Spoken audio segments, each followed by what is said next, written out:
Les relations diplomatiques entre l'Irak et la Turquie ont pris un sacré coup. Après les frappes meurtrières turques la veille tuant plusieurs civils irakiens, Bagdad exige le retrait pur et simple des forces turques du pays. En effet, ce sont pas moins de 9 personnes, dont un enfant, qui ont péri lors des tirs d'artillerie des militaires de la Turquie mercredi dans des jardins récréatifs du Kurdistan, rapporte Euronews. 23 personnes ont été en outre blessées. Les victimes sont pour la plupart des touristes irakiens du sud ou du centre du pays, fuyant la hausse de température estivale et en quête de fraîcheur dans la région montagneuse du nord à la frontière avec la Turquie.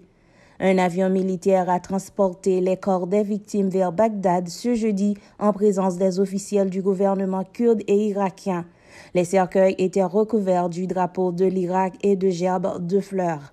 Jeudi a été décrétée journée de deuil national en Irak. Ankara dispose de dizaines de bases militaires depuis 25 ans au Kurdistan irakien et attaque régulièrement dans le nord de l'Irak les camps d'entraînement du PKK.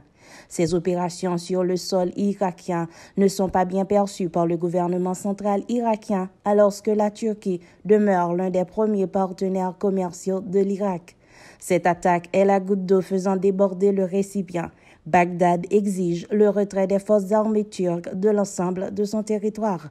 L'Irak a en outre rappelé son chargé d'affaires à Ankara pour consultation.